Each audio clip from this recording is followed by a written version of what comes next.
नमस्ते बच्चों, my self Jaiswal sir. हम पढ़ रहे हैं class 9th science the fundamental unit of life. Last class में हमने prokaryotic cells and eukaryotic cells और उसके डिफरेंसेस के बारे में देखा था। Now eukaryotic cells and prokaryotic cells में जो प्रोकैरियोटिक सेल्स हैं that is bacteria are the prokaryotic cells. अगर हम देखें तो उनका इस तरीके का शेप और साइज दिखाई पड़ता है and there are certain things which are in prokaryotic cells. जैसे कि इसके अंदर आप देख सकते हैं that is nucleoid. So this is nucleoid.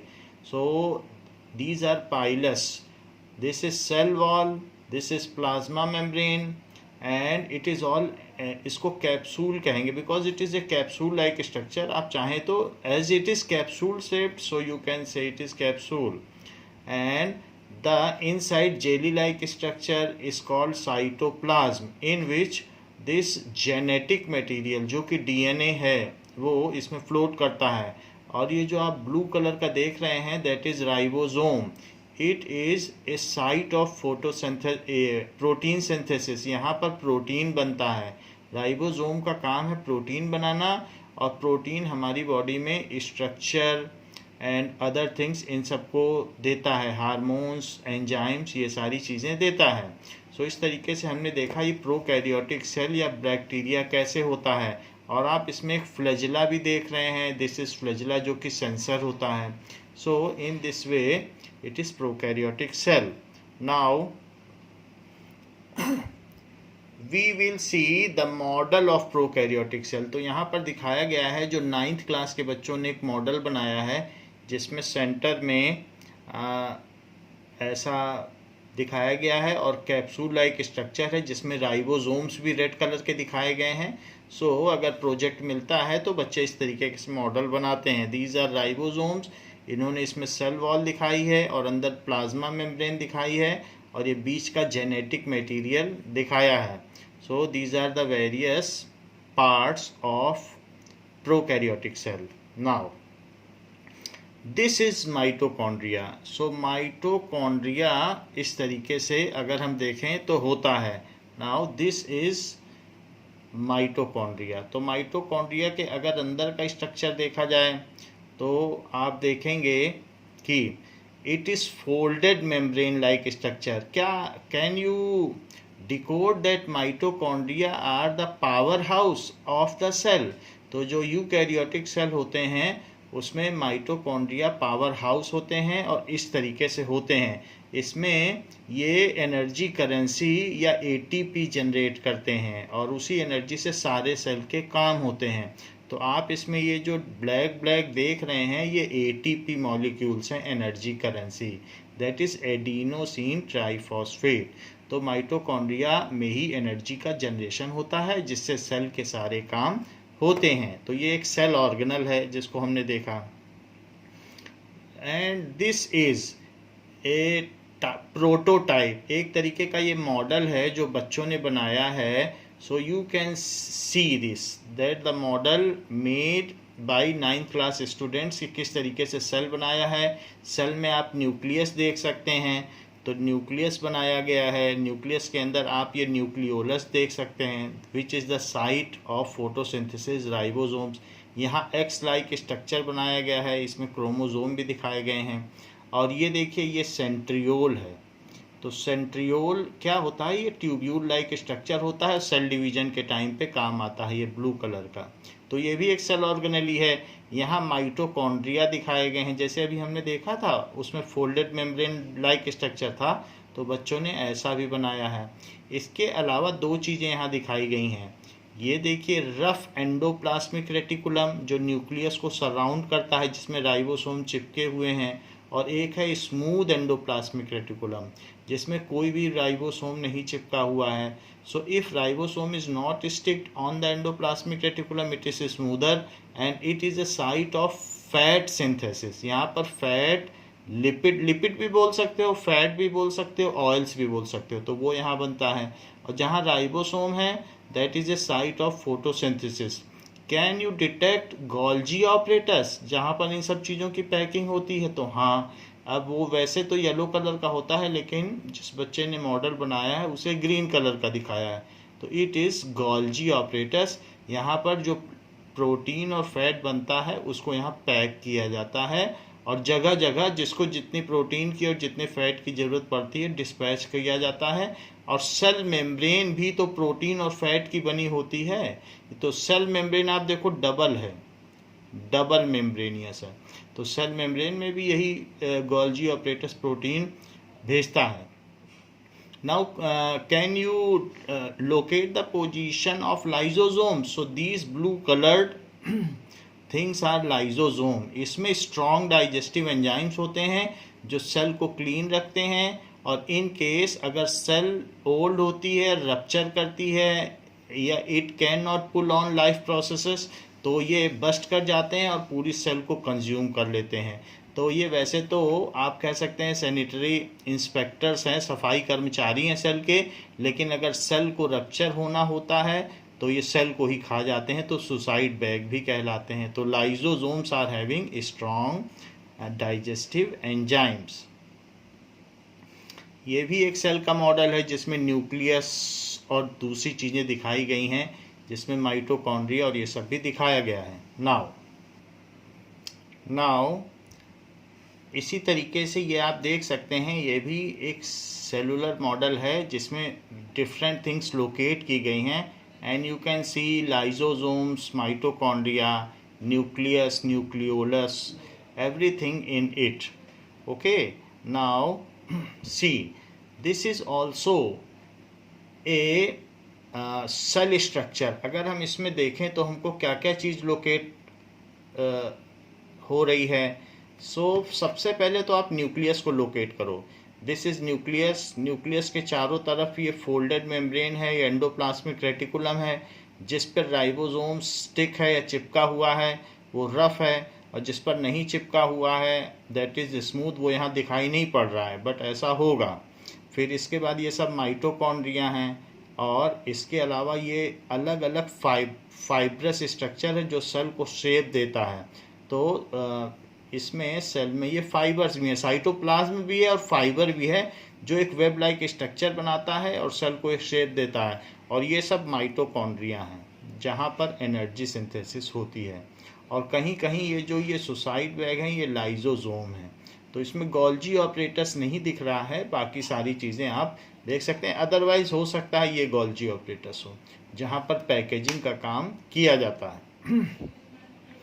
अच्छा, क्या आप इसे बता सकते हैं कि ये क्या है? तो इसमें आप देख रहे हैं ये डीएनए है। डीएनए का मतलब क्या होता है? Deoxy ribonucleic acid. Deoxy ribonucleic acid का शॉर्ट फॉर्म है डीएन, दैट इज न्यूक्लिक, और एसिड वाला ए ले लिया गया है तो डीएनए।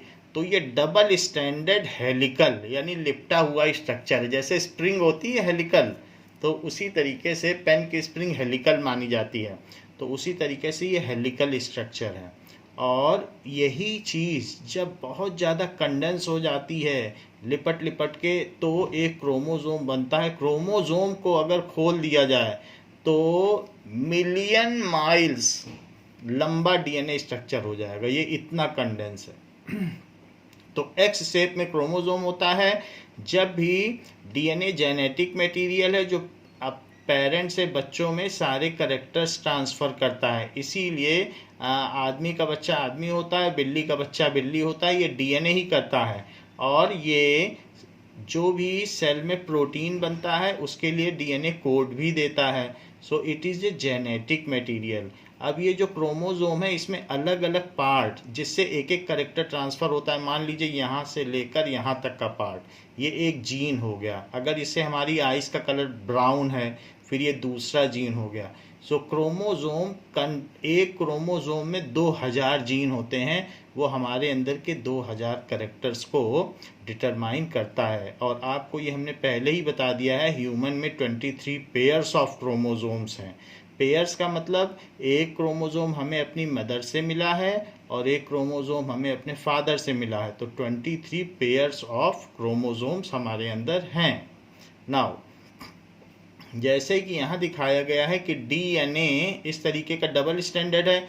जब ये क्वाइल्ड हुआ तो इस तरीके से प्रोटीन के चारों ओर क्वाइलिंग हुई, फिर से क्वाइल हुआ, फिर से क्वाइल हुआ, 4 बार जब क्वाइल होगा तब ये एक्स यानी क्रोमोजोम बनाएगा, और वही क्रोमोजोम इसके अंदर होगा। तो ह्यूमन सेल में 23 पेयर्स होंगे, यानी 46 क्रोमोजोम इस तरीके से होंगे। तो इन्हीं का काम होता है कि सब कुछ करना। और ये एक्स जैसा स्ट्रक्चर तो सिर्फ जब सेल डिवीजन होता है तभी बनता है, अदरवाइज क्रोमोजोम्स ये जो डीएनए है वो खुली पोजीशन में रहते हैं। तो ये एक्स को क्रोमोजोम कहते हैं। It is the condense form of DNA which is a genetic material. तो यहाँ पर ये बात आपको बताई गई। यही चीज़ आप यहाँ पर भी देख सकते हैं कि किस तरीके से डीएनए क्वाइलिंग हो करके प्रोटीन पे लिपटा है, फिर वो और क्वाइल हुआ और क्वाइल हुआ, और क्वाइल होते होते जब 4 बार क्वाइल हुआ तब जाके कितना पतला सा है, वो क्रोमोजोम का एक एंड है। तो उसी को खोल देंगे तो कितना लंबा हो जाएगा। पूरा अगर हम अपनी बॉडी के सारे डीएनए खोल दें तो धरती के 6000 चक्कर लगाए जा सकते हैं, लपेटा जा सकता है। नाउ ये the same thing is seen here that how the chromosome after coiling ये DNA after coiling up makes chromosome which is located inside nucleus। तो ये बात कही गई है, और ऐसा क्रोमोसोम का शेप होता है एक्स टाइप। तो ये एक्चुअल शेप है, क्रोमोसोम इस तरीके से दिखाई पड़ता है जो इलेक्ट्रॉन माइक्रोस्कोप से देखा गया है। Now this is virus. Virus में सिर्फ डीएनए होता है, ये एक सेल नहीं होता है कंप्लीट। ये इसके अंदर ना कोई न्यूक्लियर मेम्ब्रेन होती है, कुछ नहीं होता है, और इसको मारा नहीं जा सकता है। Virus can not be killed with any medicine और कुछ। इसीलिए जैसे कोरोना वायरस के डोजेस तो बन रहे हैं, but virus can not be killed. इसीलिए डॉक्टर भी कहते हैं ये वायरल फीवर है, अपने आप ही चला जाएगा। तो इसलिए वायरस में कोई साइटोप्लाज्म नहीं होता है, कोई न्यूक्लियर मेम्ब्रेन नहीं होती है, सिर्फ डीएनए होता है।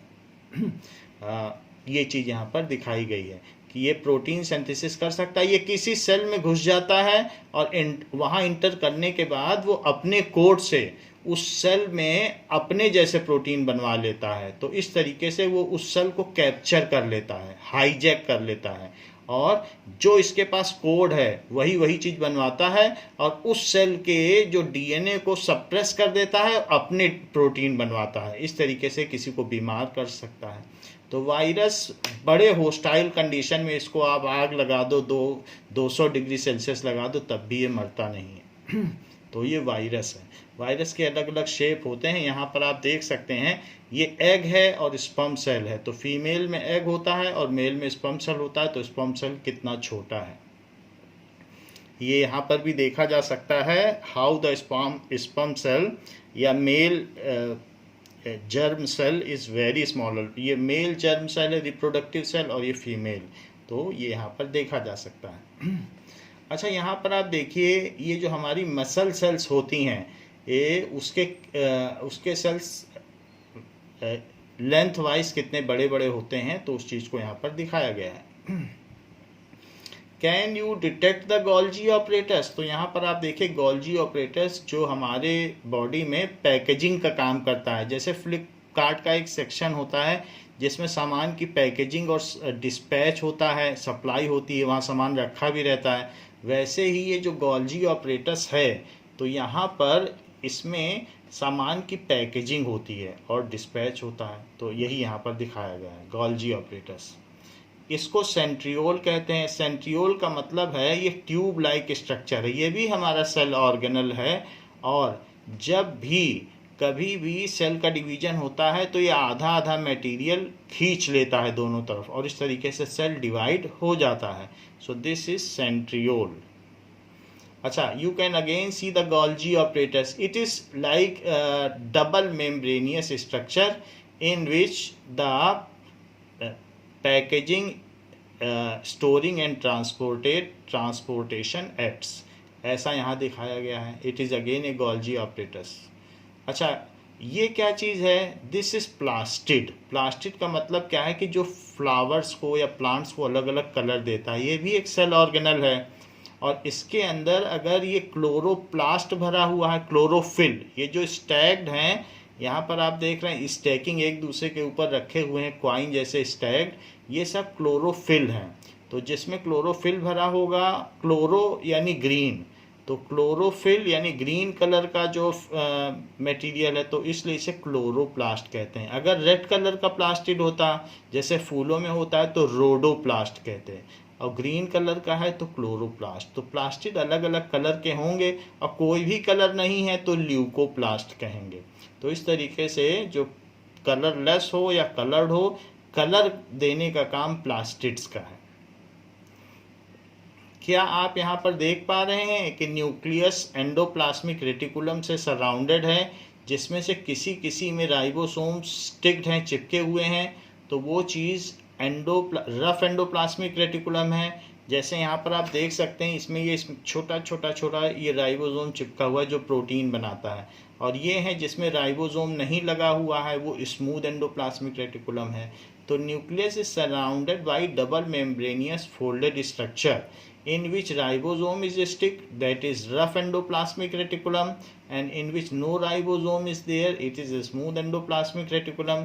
This is for synthesis of protein and this is for synthesis of lipid या fat. तो rough and smooth endoplasmic reticulum है। न्यूक्लियस को उसके अंदर के न्यूक्लियोलस के साथ भी दिखाया गया है, and you can also sight the nucleopore present in it, ये देखो। और ये डबल मेम्ब्रेन है न्यूक्लियस की, जिसके अंदर बहुत सारे डीएनए भी दिखाई पड़ रहे हैं। ये देखो डीएनए है, थ्रेड लाइट स्ट्रक्चर, तो इस तरीके से दिखाया गया है।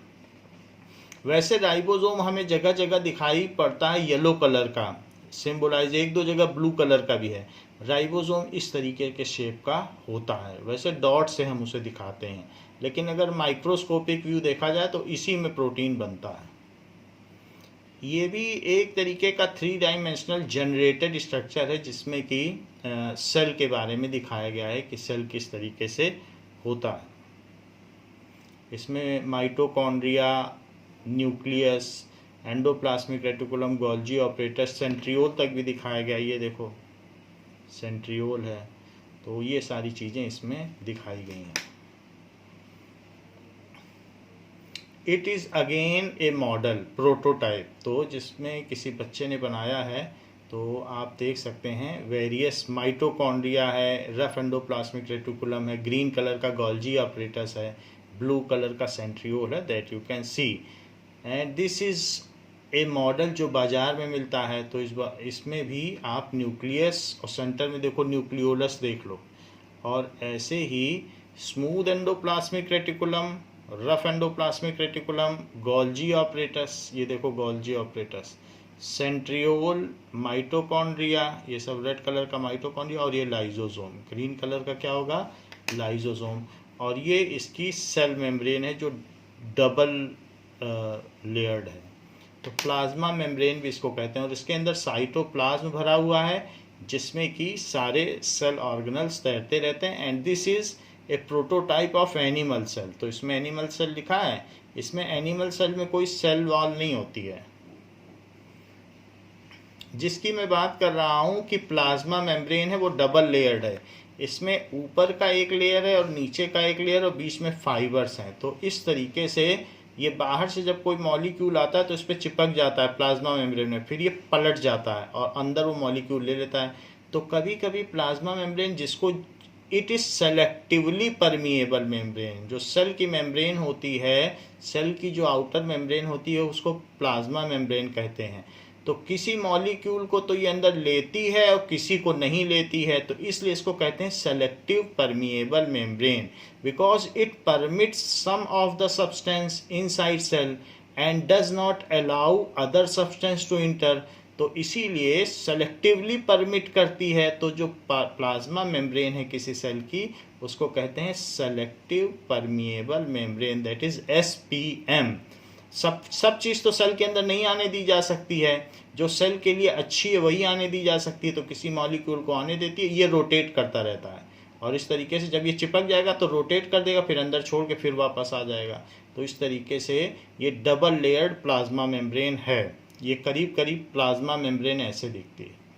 और जिसमें आपने वो देखा था पंप जो रोटेट करता है वो ये है, ये बीच बीच में ऐसे ऐसे होते हैं जो रोटेट करते हैं। बाहर से कोई मटेरियल आया तो खट से रोटेट कर गया और उसको अंदर ले लिया। अगर ठीक चीज़ है तो ले लेगा, नई चीज़ है तो नहीं लेगा। तो ये डबल लेयर्ड सेल मेम्ब्रेन बोल दो या प्लाज्मा मेम्ब्रेन है। ये देखिए, ये भी उसी तरीके से है प्लाज्मा मेम्ब्रेन। बीच बीच में फाइबर्स हैं और ऊपर मॉलिक्यूल की लेयर है नीचे, और ये पंप्स हैं जो रोटेट करते रहते हैं। तो ऐसा अगर आप प्लाज्मा मेम्ब्रेन को खोलेंगे तो खोलने के बाद इस तरीके से उसमें फाइबर्स दिखेंगे। फाइबर्स आप देख पा रहे हैं किस तरीके से पतले पतले फाइबर्स दिख रहे हैं। So these are the fibres and this is plasma membrane. और ये पंप्स हैं जो चीज़ों को आने देते हैं। ये सेलेक्टिवली परमेबल मेम्ब्रेन है, किसी चीज़ को आने देती है और किसी चीज़ को नहीं आने देती है। खैर ये तो न्यूक्लियस है, और न्यूक्लियस के अंदर क्रोमोसोम्स दिखाए गए हैं बहुत सारे। जैसे हमने बताया ना, हमारे अंदर 23 पेयर्स ऑफ क्रोमोसोम्स होते हैं, और क्रोमोसोम को खोल दो तो खोलने के बाद वो डीएनए बन जाएंगे। इसी तरीके से ये देखो, ये देखो, फिर इस तरीके से। तो क्रोमोसोम अगर अनकॉइल हो जाए तो बहुत लंबा डीएनए का स्ट्रक्चर बनता चला जाएगा। तो न्यूक्लियस के अंदर ये क्रोमोसोम्स दिखाए गए हैं जो कि सेल डिवीज़न के टाइम पर ही एक्टिव होते हैं। तो ये पूरा फिगर दिखाया गया है कि किस तरीके से सेल के न्यूक्लियस के अंदर क्रोमोसोम्स हैं, और क्रोमोसोम्स अगर खोल दिए जाएं तो डीएनए बन जाएं। अब देखिए, यहाँ पर तो आपको rough and smooth endoplasmic reticulum दिखाई पड़ रहा है। ओके, दिस इज माइटोकॉन्ड्रिया, जिसमें कि फोल्डेड स्ट्रक्चर है इस तरीके से। तो ये दैट इज क्रिस्टे कहा जाता है। तो वो चीज़ हम देख लेंगे कि माइटोकॉन्ड्रिया बीच बीच में होते हैं। एंडोप्लाज्मिक रेटिकुलम हर जगह पाए जाते हैं सेल में, थ्रू आउट माइटोकॉन्ड्रिया होते हैं। तो ये माइटोकॉन्ड्रिया यहाँ पर दिखाया गया है। और ये जो फोल्डेड स्ट्रक्चर है, देखो इसका नाम क्रिस्टे लिखा है, फोल्डेड स्ट्रक्चर। बाकी इसमें एक आउटर मेम्ब्रेन होती है, एक इनर। इसका काम होता है सेल में एनर्जी बनाना, एटीपी। तो वो जो इसमें डॉट डॉट डॉट दिख रहे हैं, यही होते हैं एनर्जी करेंसी। ये पूरे सेल को सप्लाई करता है एनर्जी। अच्छा, क्या आप ये देख सकते हैं, ये बाहर से माइटोकॉन्ड्रिया ऐसा दिखाई पड़ेगा, अंदर खोलने पर वैसा है, और बाहर से देखने पे ये एनर्जी जनरेटर है। ये सब माइटोकॉन्ड्रिया सेल के, ये हमने आपको दिखाई दिया है। ठीक है, ये क्या है, can you recognise this? This is lysosome. इसमें स्ट्रॉन्ग डाइजेस्टिव जूसेस होते हैं जो सेल के अंदर की सारी डेब्रीज जो टूट फूट है उसको खा जाते हैं, डाइजेस्ट कर जाते हैं। बाहर से पैथोजन आता है, कोई बीमारी वाला कीटाणु, तो उसको भी खा जाते हैं। पैथोस का मतलब डिसीज और जेंस का मतलब जनरेटर। तो डिसीज जनरेटर या पैथोजन आता है तो उसको डाइजेस्ट कर जाते हैं, और सेल की डेथ पर सेल को ही डाइजेस्ट कर जाते हैं। तो ये भी लाइजोसोम है। लाइजोसोम इस तरीके से भी दिखाया जा सकता है और इस तरीके से। तो ये फ्लोट करते रहते हैं किसी भी सेल में। ये यहाँ पर माइटोकॉन्ड्रिया दिखाया गया है जो कि एंडोप्लाज्मिक रेटिकुलम के अंदर है। इस तरीके से आपने देखा। Now let us now start with various cell organelles की। अलग अलग सेल ऑर्गेनल्स हैं तो उनका क्या क्या काम है। सबसे पहले हम बात करते हैं प्लाज्मा मेम्ब्रेन की। So various cell organelles, cell organelles. So सबसे पहले है प्लाज्मा मेम्ब्रेन और सेल मेम्ब्रेन।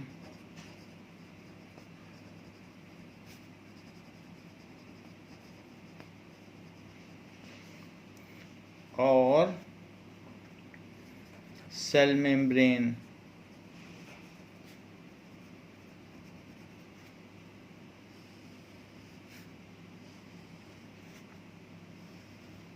नाउ सो किसी भी सेल में, चाहे एनिमल सेल हो या फिर प्रोकैरियोटिक सेल हो या प्लांट सेल हो, यूकैरियोटिक हो या प्रोकैरियोटिक हो, प्लाज्मा मेम्ब्रेन तो होती है। So the outermost covering of cell, the outermost covering of cell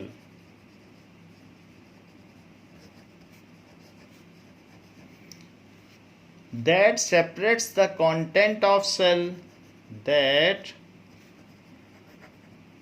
separates the content of cell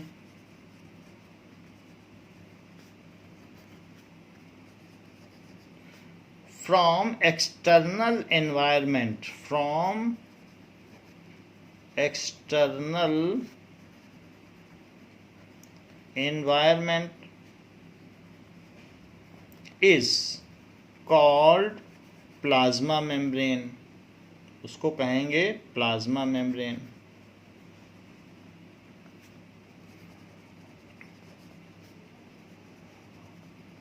तो किसी भी सेल में जो सेल को, जैसे कि ये सेल है, सो इस सेल को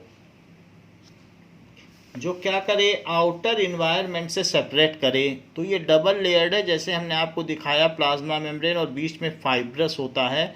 तो ये डबल लेयर्ड मेम्ब्रेन होती है प्लाज्मा मेम्ब्रेन किसी भी सेल में. मैं ये एनिमल सेल बना रहा हूँ, एनिमल सेल में भी प्लाज्मा मेम्ब्रेन है, और बैक्टीरिया है, जो बैक्टीरिया का भी आपको दिखाया था, उसमें भी प्लाज्मा मेम्ब्रेन है. तो दिस इज प्लाज्मा मेम्ब्रेन.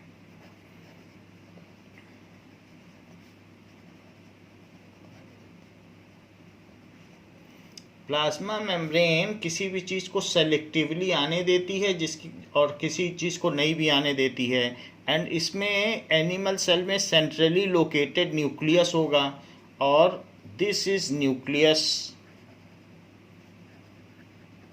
और उसके सेंटर में क्या होगा, न्यूक्लियोलस, जहाँ पर राइबोसोम्स बनेंगे. Nucleolus, site of protein synthesis. इसके अलावा इसके चारों तरफ क्या होगा, now it is surrounded by, पहले तो ये जो न्यूक्लियस है ये डबल मेम्ब्रेन्ड है, और इसके चारों तरफ एंडोप्लाज्मिक रेटिकुलम इस तरीके से सराउंड होंगे, जो इसको गार्ड करेंगे इस तरीके से. सो एंडोप्लाज्मिक रेटिकुलम इसको ऐसे सराउंड करेंगे. ये these are endoplasmic reticulum. Okay, and in some of endoplasmic reticulum there are ribosomes. उस पर कौन बैठे हुए हैं, राइबोसोम्स बैठे हुए हैं. तो जिस पे राइबोसोम बैठा है वो कौन सा है, rough endoplasmic reticulum. That is rough plasmic reticulum. और जिस पर राइबोसोम नहीं बैठे हुए हैं उसका क्या नाम होगा, that is smooth endoplasmic reticulum. That is smooth endoplasmic reticulum.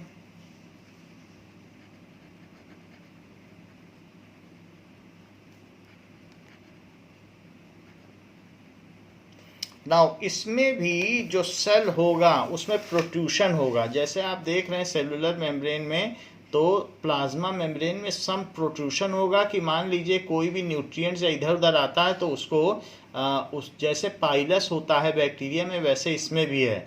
तो उसको वो क्या करता है, शिफ्ट करके वो पंप के पास भेज देता है कि उसे लेना है या नहीं लेना है. So it also has some kinds of protrusion throughout it. ऐसा नहीं है कि एक ही होगा, but such kind of protrusions are there. ठीक है, तो पाइलस की तरह ये भी होता है. नाउ इसके अलावा इसके चारों तरफ एक रफ और स्मूथ एंडोप्लाज्मिक रेटिकुलम आपको बता दिया, SER और RER. That is SER, smooth endoplasmic reticulum, और this is rough endoplasmic reticulum.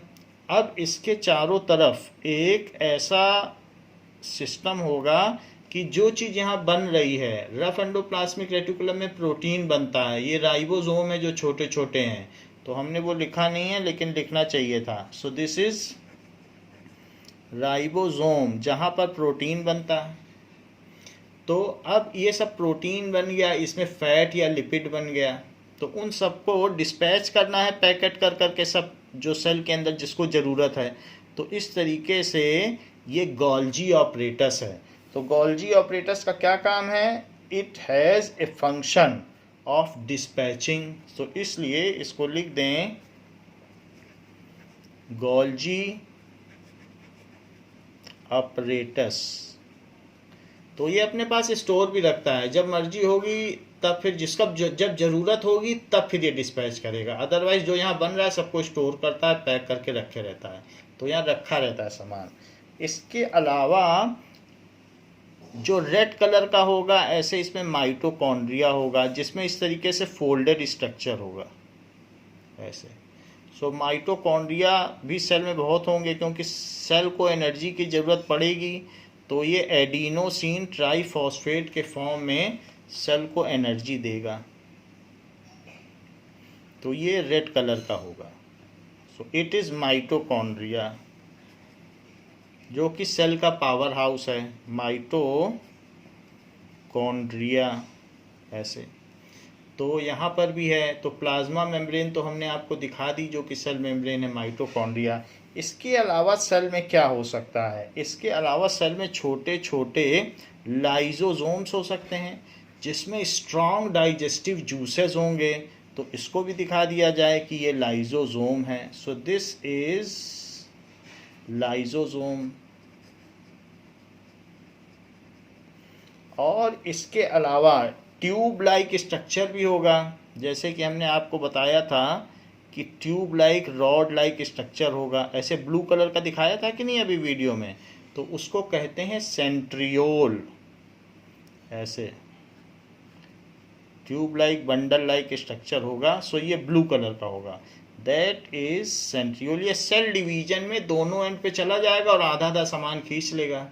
तो इस तरीके से सेंट्रियोल का काम है सेल डिवीजन में। और ये सारे जो सेंट्रियोल्स हैं, इनके डिफरेंट रॉड्स या फाइबर्स खुल जाएंगे और सामान पर स्टिक होकर उसे आधा आधा ले लेंगे, दैट इज सेंट्रियोल। अलग अलग एंड पे चला जाएगा, एक इधर और एक इधर, और आधा आधा कर देगा और सेल डिवीजन हो जाएगा। तो ये सारी चीज़ें आप देख सकते हैं सेल में होती हैं। तो इसके अलावा एक चीज़ और रह गई है, ये सारी चीज़ें किसी न किसी में फ्लोट करती रहेंगी। तो जहाँ फ्लोट करती रहेंगी उस चीज़ को कहेंगे साइटोप्लाज्म, सेल का प्लाज्मा, साइटोप्लाज्म। और जो न्यूक्लियस है उसके अंदर फाइब्रस डीएनए होगा।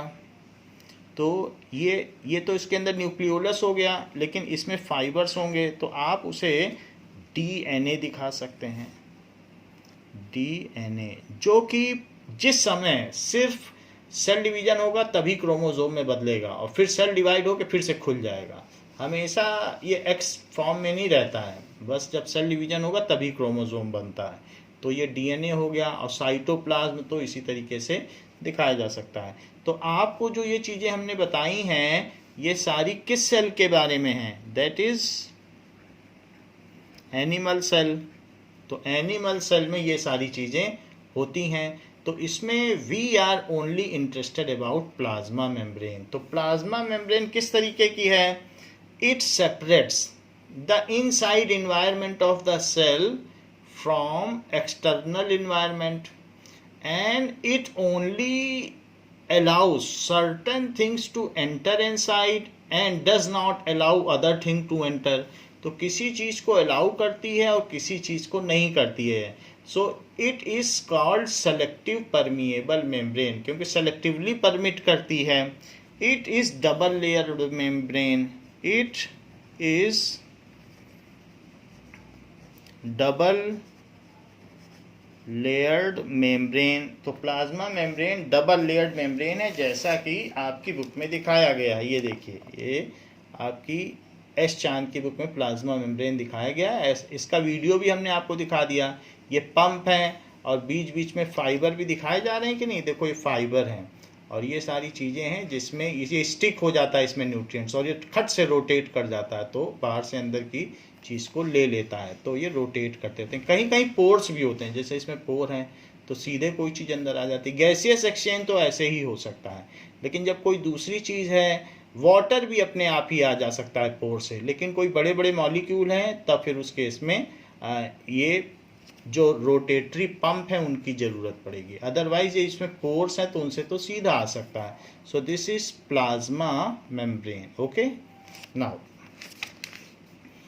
सो इट इज डबल लेयर्ड। ये कैसी होती है? It is double layered membrane which allows, वो क्या करेगी? allows certain materials to enter inside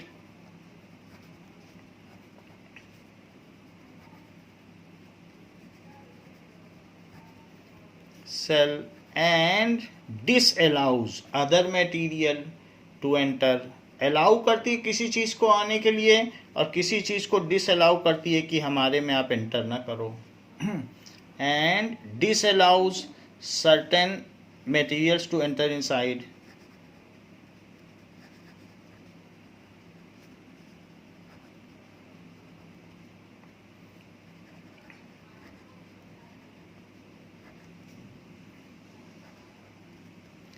enter।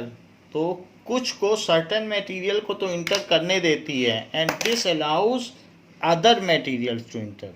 Other materials को ये डिसअलाउ कर देगी। Other materials to enter. So it is called selective permeable membrane. So जैसे गार्ड है, वो किसी को आने देता है, किसी को नहीं आने देता है। So it is called, selectively permit कर रही है ना, तो it is called selectively permeable membrane. Membrane, इसको सेलेक्टिवली परमिएबल मेम्ब्रेन कहा जा सकता है। नाउ ये सेलेक्टिव परमिएबल मेम्ब्रेन, इसका मतलब क्या है? It is SPM, selective permeable membrane. और सेमी परमिएबल मेम्ब्रेन, सेमी का मतलब हाफ, किसी चीज़ को आने दे और किसी चीज़ को ना आने दे, और सेमी परमिएबल मेम्ब्रेन भी बोल सकते हैं।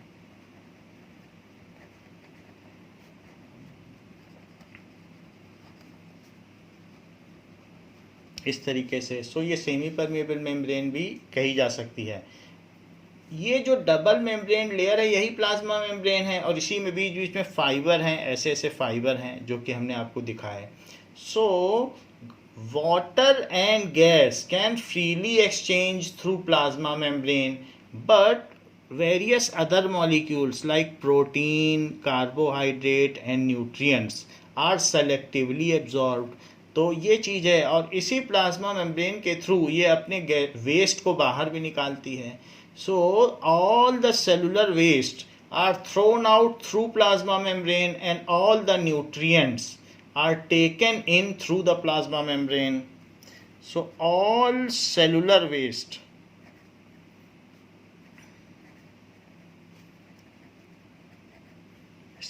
are thrown out। सो इसको बाहर फेंक दिया जाता है। So are thrown out through plasma membrane. It is thrown out through plasma membrane.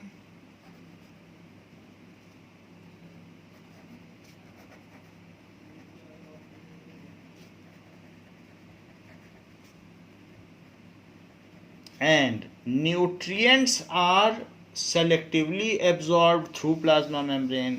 कि उसे कितने न्यूट्रिएंट्स की ज़रूरत है? Nutrients are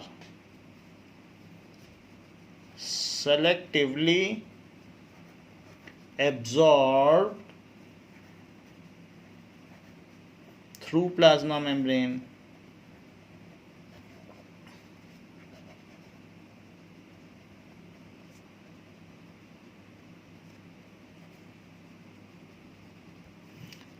water moves through plasma membrane. तो वाटर का मूवमेंट होता है, वाटर अगर बाहर ज़्यादा है तो बाहर से अंदर आ जाएगा, और अगर अंदर वाटर ज़्यादा है तो अंदर से बाहर चला जाएगा। So movement of water from higher concentration to lower concentration is called, उसको कहते हैं ऑस्मोसिस। जैसे कभी कभी किशमिश को या रेजिन को आप पानी में डालो तो किशमिश फूल जाती है, जैसे छोले को पानी में भिगोओ तो छोला फूल जाता है, ऐसे कोई सब्जी सूखी हुई है और पानी में रखिए तो वो टाइट हो जाती है, टर्जर हो जाती है। तो उसी तरीके से अगर वाटर बाहर ज़्यादा है तो वो अंदर चला जाएगा प्लाज्मा मेम्ब्रेन से, और अगर अंदर वाटर ज़्यादा है तो बाहर आ जाएगा। कभी आपने ये देखा है कि अगर अंगूर को, ग्रेप्स को अगर चाशनी में, सिरप में रखा जाएगा तो अंगूर किशमिश बन जाएगा, दैट इज़ रेजिन बन जाएगा, क्योंकि उसके अंदर वाटर ज़्यादा था तो वो बाहर निकल जाएगा। तो इस तरीके से ये जो वाटर का सेमी परमिएबल मेम्ब्रेन, ये सेमी परमिएबल मेम्ब्रेन है, इसके थ्रू जो एक्सचेंज होता है from higher concentration to lower concentration, that is called osmosis.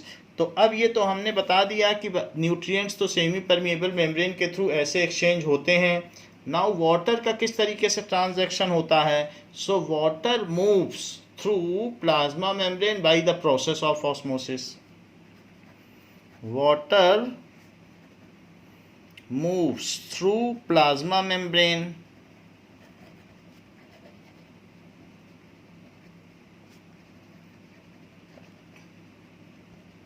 by the process of osmosis, by the process of osmosis। so ये ऑस्मोसिस के through water move करता है। What is osmosis? तो यहाँ पर एक बात आती है, ऑस्मोसिस है क्या? So movement of water from higher concentration to lower concentration, movement of water from higher concentration to lower concentration,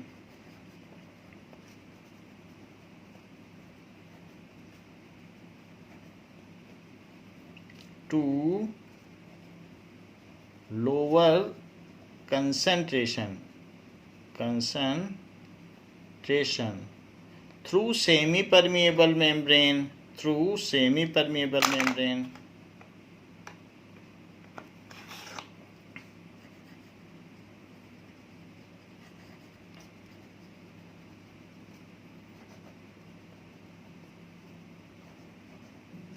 semi permeable membrane is called osmosis।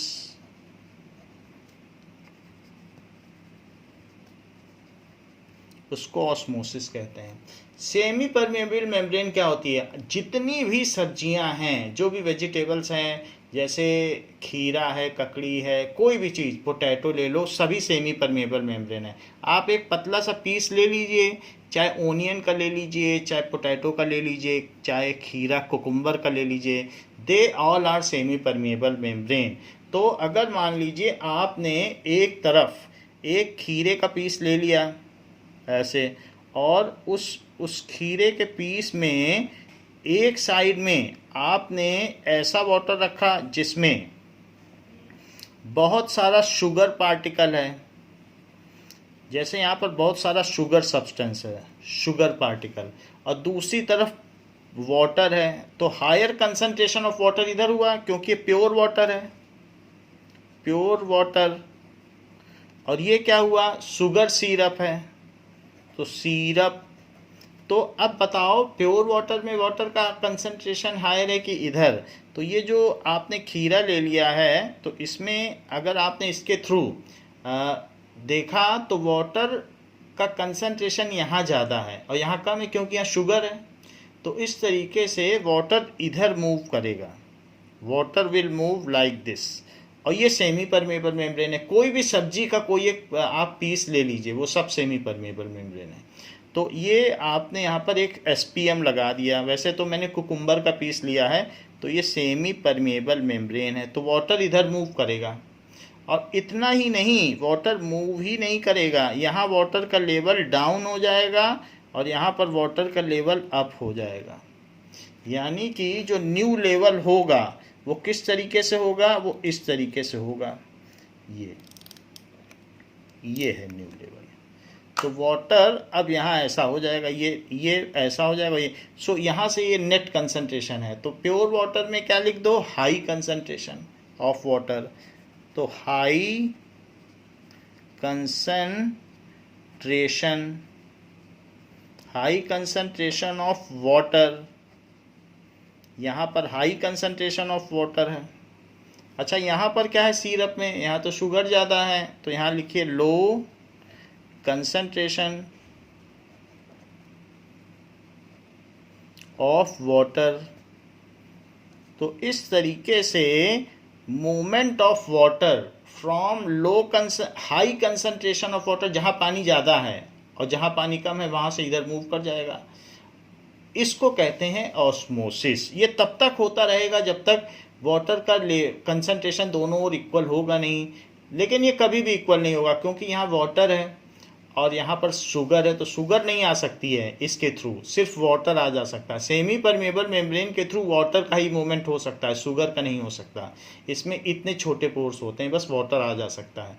तो इसलिए फिर से समझिए, the movement of water from higher concentration of water to lower concentration of water through semi permeable membrane. देखो मैंने arrow बना दिया है, यानी वाटर जा रहा है। सो किस लिए ये लिखा है, वाटर के लिए, वाटर मूव कर रहा है। सो वाटर मूव कर रहा है, इज कॉल्ड ऑस्मोसिस। तो इसको क्या कहेंगे, ऑस्मोसिस। उच्च सांद्रता से निम्न सांद्रता की ओर अर्धपारगम्य झिल्ली के द्वारा जल का स्थानांतरण परासरण कहलाता है। That is called osmosis.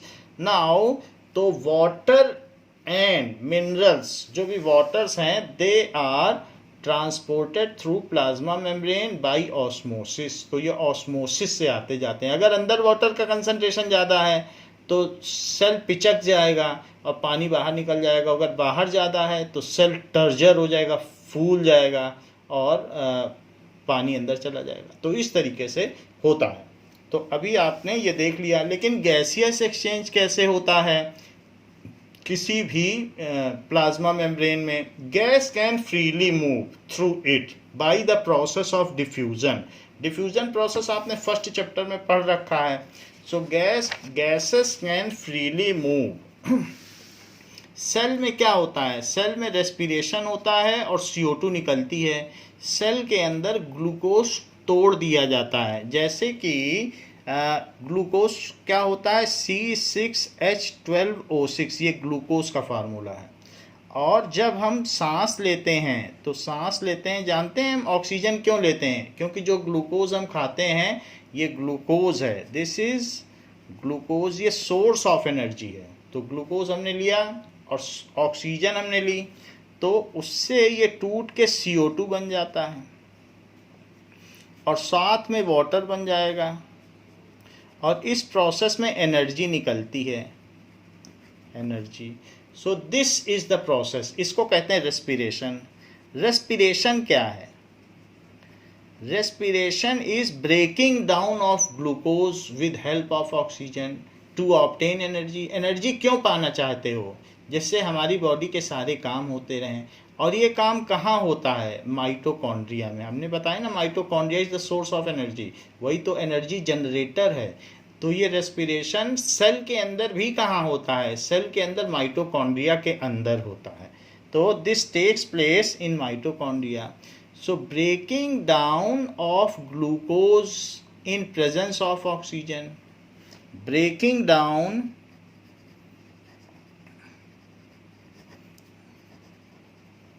Of glucose. तो ये ग्लूकोज है। तो ग्लूकोज एक कार्बोहाइड्रेट है, source of energy. Carbohydrate, carbohydrate क्या है? जो कार्बन, हाइड्रोजन और ऑक्सीजन से मिलके बना हो उसे कार्बोहाइड्रेट कहते हैं, source of energy.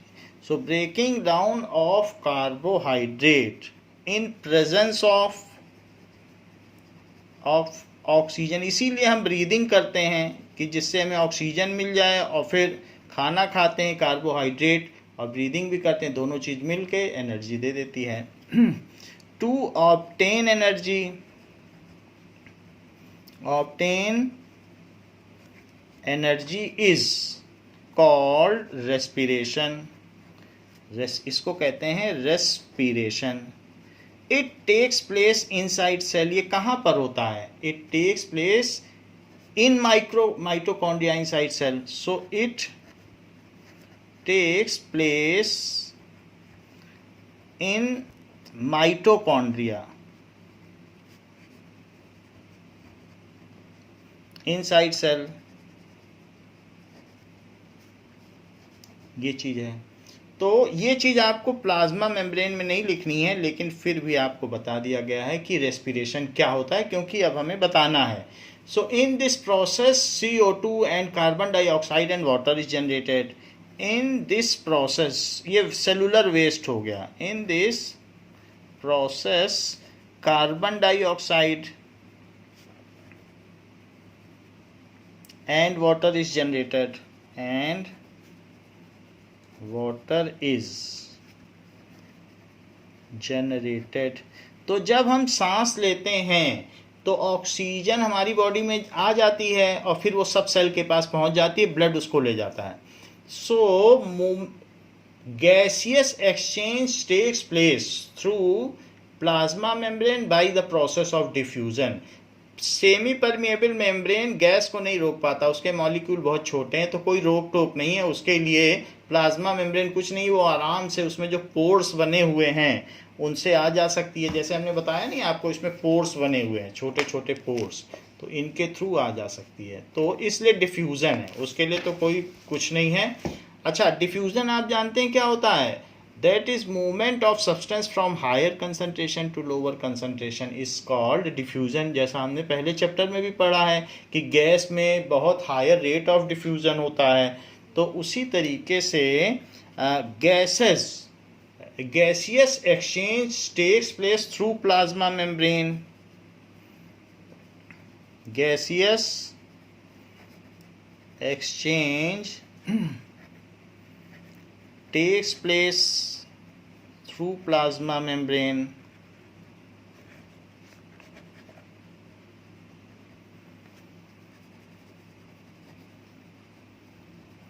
by process of diffusion।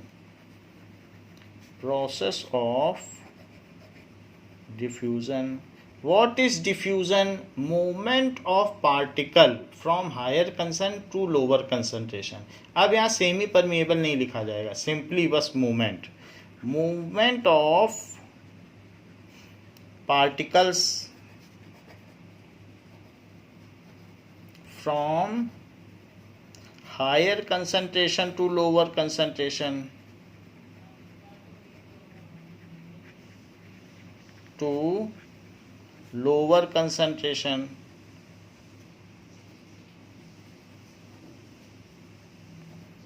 is called diffusion on their own। अपने आप वो चले, इनको कुछ ये नहीं है, हिलाना डुलाना नहीं पड़ता है, गैस तो अपने आप मूव करती हैं।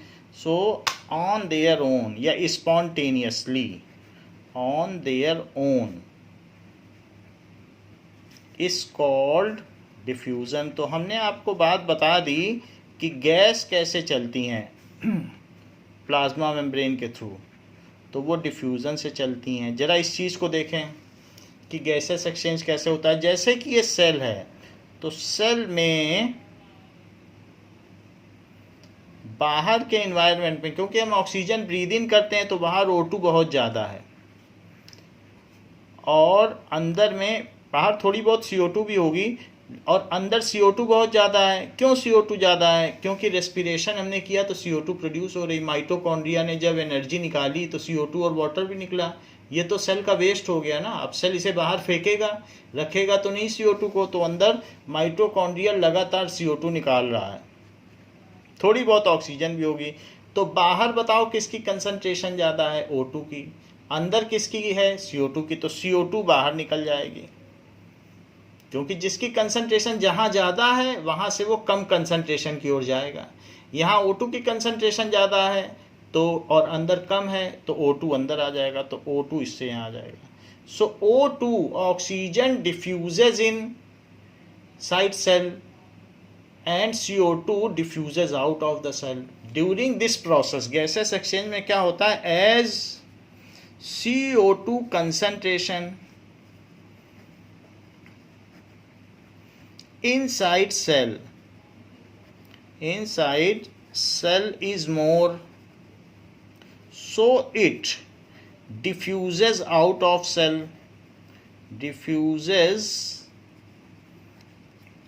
of cell, and O2 concentration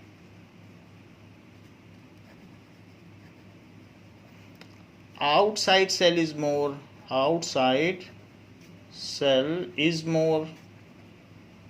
so it diffuses inside cell. तो ये अंदर आ जाती है. इस तरीके से O2 आती जाती है, CO2 निकलती जाती है और सेल में गैसेस एक्सचेंज होता रहता है. So it diffuses inside cell.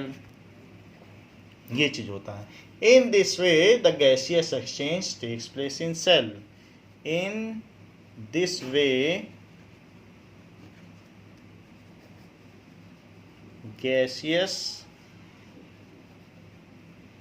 exchange takes place in cell. ये चीज़ है. सो इस तरीके से सेल में गैसियस एक्सचेंज होता रहता है. तो हमने ये बात देख ली कि जो